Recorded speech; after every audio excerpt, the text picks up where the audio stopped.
இயேசு கிறிஸ்து நாமத்தில் உங்கள் யாவருக்கும் அன்பின் வாழ்த்துக்களும் ஸ்தோத்திரங்கள் இருக்கிறேன். மறுபடியுமாய் இந்த காலை நேரத்தில் இயேசுவோடு பேசுகிற நிகழ்ச்சியில் விசேஷமாக உங்களை சந்திப்பதில் மிகுந்த சந்தோஷமாக இருக்கிறேன். கர்த்தர் நம்மை ஆசீர்வதித்து நடத்துகிறவராக இருக்கிறார். ஆண்டுடைய வசனத்தை ஒவ்வொரு நாளும் நம்ம தியானிக்கிறோம். அநேகர் ஆசீர்வதிக்கப்படுறாங்க. கர்த்தருடைய வார்த்தைகள் அவங்களுக்கு நேராக வருகிறது. கர்த்தர் தம்முடைய ஜனங்களை எல்லா விதத்திலும் பாதுகாத்து ஆசீர்வதித்து நடத்துகிறவராக இருக்கிறார். இந்த கடைசி கொடிய நாட்கள் நம்ம போய் கொண்டு இருக்கிறோம். சீற்றங்கள், இயற்கையில் அழிவுங்க, ஜனங்கள் அப்படியே குவியலாக மறிக்கிற ஒரு சூழ்நிலை, வெடி விபத்துங்க, இயற்கை போராட்டங்களில் ஜனங்க சிக்கி தவிக்கிறதுமான ஒரு சூழ்நிலைங்க. அங்கங்கே இன்றைக்கி பலவிதமான காரியங்களை நம்ம காதால் கேட்குறோம். நியூஸ்லேயும் செய்தித்தாள்களில் நம்ம பார்க்கும்போது மன வேதனையாக உண்டாகிறது. அதனால் இப்படிப்பட்ட எல்லா சூழ்நிலையிலேருந்து கர்த்தர் தம்முடைய ஜனங்களை ரட்சித்து கொள்ளணும் வேணும், பாதுகாக்கணும், மீட்கொள்ளணும் வேணும்.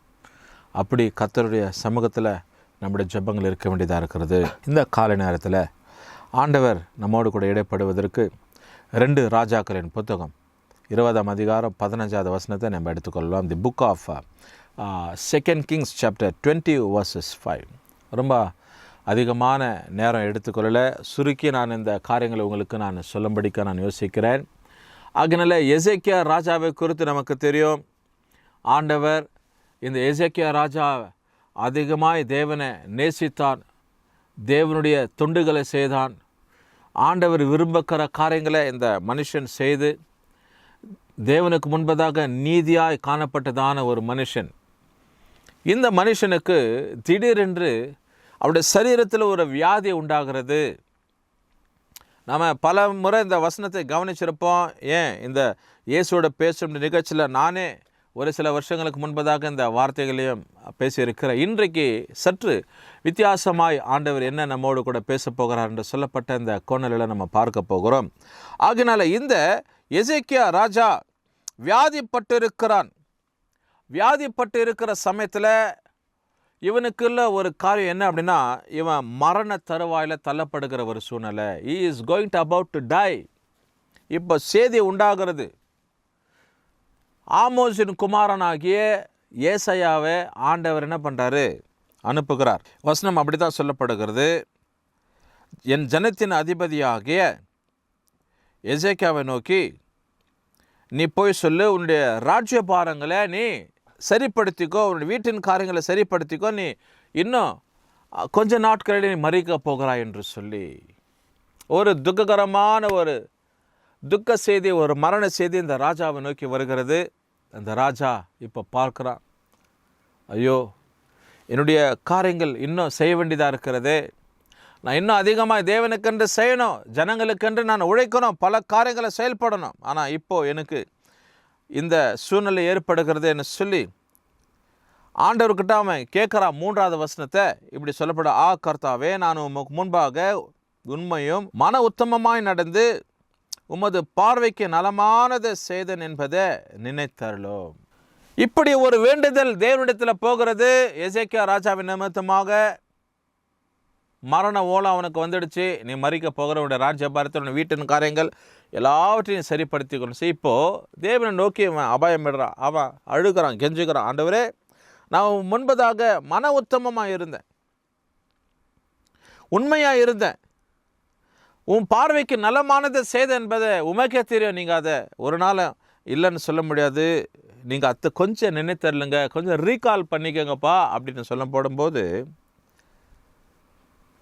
இங்கே ஏசாயா பாதி முற்றத்தை விட்டு அப்புறம் போகிறதான சமயத்தில் கர்த்தருடைய வார்த்தை அவனுக்கு மறுபடியும் உண்டாகிறது.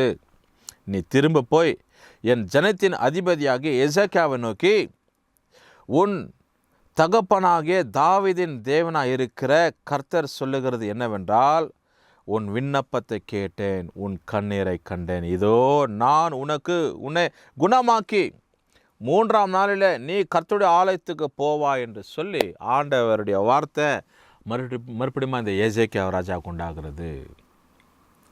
உன் விண்ணப்பத்தை கேட்டேன், உன் கண்ணீரை கண்டேன்.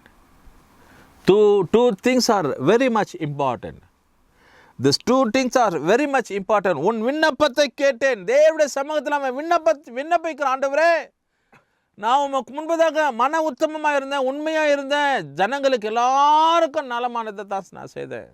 யாருக்கும் நான் நம்பிக்கை துரோகம் பண்ணல, யாரை நான் அடாவடி தானம் பண்ணல, யாரை நான் ஜனங்களை ஏமாற்றலை, எந்த காரியத்தை செய்யலாத நீங்கள் கொஞ்சம் நினைச்சிடலுங்க, உமைக்கே தெரியுமே இதுன்னு சொல்லி தேவனிடத்தில் கெஞ்சும் போது ஆண்டவர் மறுபடியும் ஏசாயாவை அனுப்புகிறாரு. ஏசாயா, என் ஜனத்தின் அதிபதியாக எசேக்கியாவுக்கு நீ போய் சொல்லு, உன் விண்ணப்பம் கேட்கப்பட்டது, உன் கண்ணீரை நான் கண்டேன்னு சொல்லி.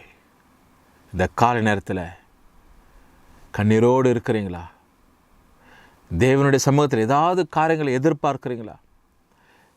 விண்ணப்பத்தை ஏறெடுக்கிறீங்களா? கர்த்தர் ஆண்டவர் உங்கள் விண்ணப்பங்களுக்கு பதில் தருகிறவராக இருக்கிறார்.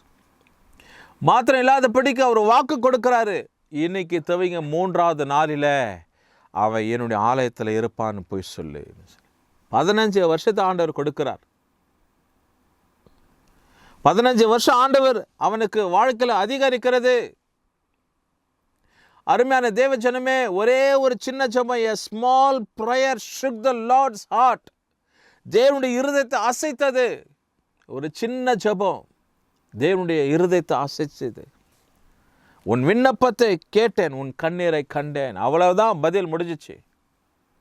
இன்னைக்கு ஆண்டவர் உன் விண்ணப்பத்திற்கு பதில் தருகிறவராக இருக்கிறார். உன்னுடைய கண்ணீரை காண்கின்ற தேவன், உன்னுடைய விண்ணப்பத்திற்கு பதில் தருகிற தேவன் உன்னோடு கூட இருக்கிறார். எதை பாட்டு நீ மனசில் குழப்பிக் கொள்ளாத, எதையும் நீ யோசித்து புலம்பாத, அழுகாத. இந்த வார்த்தையை கேட்கிற தேவஜனமே யாராக இருக்கட்டும், தேவன் உன் கண்ணீரை காண்கின்ற தேவன், உன் விண்ணப்பத்திற்கு கர்த்தர் பதில் தருகிற தேவனாக இருக்கிறார் என்பதை ஒரு நாளும் மறக்காதே. இன்றைக்கு நான் உன்னை குணமாக்குற 3ஆம் நாளில் நீ கர்த்தருடைய ஆலயத்தில் இருப்பாய். எப்பேற்பட்ட ஒரு வாக்கு பாருங்க.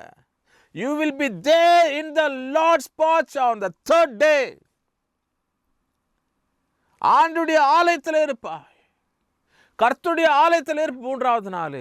அப்போ குணமாக்கப்பட்ட உடனே நாம் போக வேண்டிய ஒரே ஒரு காரியம் எங்க இடம்னா தேவனுடைய ஆலயம். தேவனுடைய ஆலயம். அப்போஸ்தலர் 3ஆம் அதிகாரத்தில் பிச்சை எடுத்து கொண்டிருந்ததான அந்த முடவனை அப்போஸ்தலனாகிய பேதுருவும் யோவானும் குணமாக்கின உடனடியாக அவன் ஆலயத்திற்கு அவங்களை பின்பதாக போகிறான். அப்போ குணமாக்கப்பட்டவனுக்கு எது தேவைன்னா ஆலயத்தின் வாசல், ஆலயம், பிரகாரம், தேவனுடைய பிரகாரம் தேவை. அதுதான் மன நிம்மதி, அதுதான் சாந்தம், அதுதான் ஆறுதல், அதுதான் சமாதானம். தேவனுடைய ஆசீர்வாதத்தின் வாசலுக்குள்ளே பிரவேசிக்கணும். தேவனுடைய பிரகாரம் தான் நம்ம நடத்தும். கர்த்தர் நம்மை ஆசீர்வதிப்பார். ஜெபம் பண்ணுவோம். நல்ல பிதாவே, இந்த எசேக்கியாவுடைய வாழ்க்கையில் பார்த்தோம், ஒரு திருப்பத்தை கர்த்தர் ஏற்படுத்தினார். ஒரு சின்ன ஜெபம் உங்களுடைய பார்வைக்கு நலமானதை செய்த, உண்மை உத்தமமாக இருந்ததுன்னு எண்ணி பாருங்கன்னு சொல்லி அதை கர்த்தர் நீங்கள் கன்சிடர் பண்ணிங்க, அதை எண்ணி பார்த்தீங்க.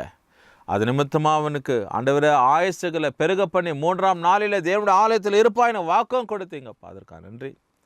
இன்றைக்கு ஆண்டவரே யாரெல்லாம் வேதனையில், கண்ணீரில், போராட்டத்தில் இருக்கிறாங்களோ அவங்க வாழ்க்கையில் இருக்கிற எல்லா கண்ணீரை துடைக்கப்படட்டும், விண்ணப்பங்கள் கேட்கப்படட்டும். இயேசுவின் நாமத்தில் ஜெபிக்கிறோம் நல்ல பிதாவே, ஆமென். கர்த்தர் நம்மை ஆசீர்வதிப்பார்.